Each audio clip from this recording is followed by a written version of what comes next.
আসসালামু আলাইকুম। আমি রিপন, আর আপনি দেখছেন রাতের অচেনা জগৎ। এই চ্যানেলে আমরা তুলে ধরি এমন সব ঘটনা যেগুলো সাধারণ না, যেগুলো ব্যাখ্যা করা কঠিন আর অনেক সময় ভয়ঙ্কর। ভিডিও শুরু করার আগে নতুন যারা আছেন চ্যানেলটা সাবস্ক্রাইব করে পাশে থাকবেন, কারণ প্রতিদিনই আমরা নিয়ে আসি নতুন নতুন অজানা আর রহস্যময় ঘটনা। চলুন আজকের ভিডিওর কিছু কমেন্ট পড়ে নিই।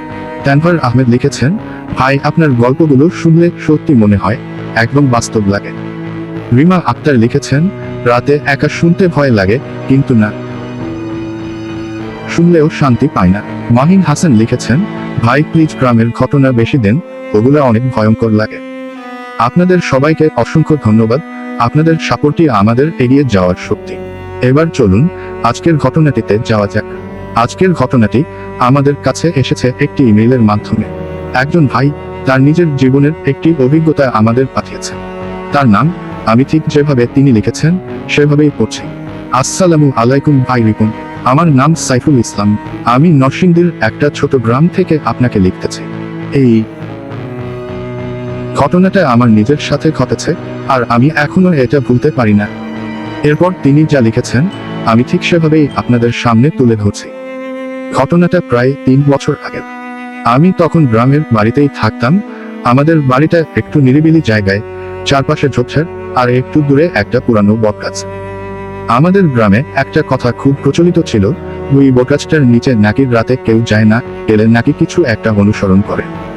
আমি এসব কখনো বিশ্বাস করতাম না। একদিন রাত প্রায় 11টার দিকে আমি বাইরে যাই, মোবাইলের নেটওয়ার্ক ধরতো না ঘরে ভিতরে, তাই উঠানের এক কোনায় দাঁড়িয়ে ফোনে কথা বলছিলাম। হঠাৎ আমি লক্ষ্য করলাম বটগাছটার দিকে একটা ছায়া নড়ছে। প্রথমে ভাবলাম হয়তো কেউ গেছে, কিন্তু অদ্ভুত ব্যাপার হলো ছায়াটা এক জায়গায় দাঁড়িয়ে ছিল, কিন্তু তার মাথাটা ধীরে ধীরে আমার দিকে ঘুরে আসছিল। আমার শরীরটা হঠাৎ ঠান্ডা হয়ে গেল। আমি চোখ সরাতে পারছিলাম না। তারপর আমি পরিষ্কার দেখলাম ছায়াটার চুল অনেক লম্বা, মাটির সাথে প্রায় লেগে আছে, আর সেটা আস্তে আস্তে আমার দিকে এগিয়ে আসতেছে। আমি ভয়ে পেয়ে দৌড় দিয়ে ঘরে ঢুকে দরজা বন্ধ করে দিলাম। ভাবলাম সব শেষ, কিন্তু না। রাত প্রায় 2টার দিকে আমার ঘুম ভেঙে যায়, কারণ আমার দরজায় কেউ খুব আস্তে টোকা দিচ্ছিল, টক টক টক। আমি প্রথমে ভাবলাম হয়তো কেউ মজা করছে, কিন্তু যখন আমি জিজ্ঞেস করলাম কে, তখন বাইরে থেকে খুব আস্তে একটা কণ্ঠস্বর এলো, দরজা খোল। কণ্ঠটা একদম মানুষের মতো, কিন্তু কিছু একটা অস্বাভাবিক ছিল। আমি সাহস করে জানালার ফাঁক দিয়ে তাকালাম, আর যেটা দেখলাম সেটা আজও ভুলতে পারি না। ওই একই লম্বা চুলওয়ালা ছায়া, কিন্তু এবার সেটা আমার দরজার সামনে দাঁড়িয়ে, আর ধীরে ধীরে মাথা কাত করে জানালার দিকে তাকিয়েছিল। তার চোখ দেখা যাচ্ছিল না, শুধু কালো অন্ধকার। আমি নিঃশ্বাস বন্ধ করে দাঁড়িয়েছিলাম। হঠাৎ দরজায় টোকা বন্ধ হয়ে গেল, সব চুপ। আমি ভেবেছিলাম হয়তো চলে গেছে, কিন্তু তখনই আমার কানের কাছে একদম ফিসফিস করে একটা শব্দ, আমি তো ভিতরেই আছি।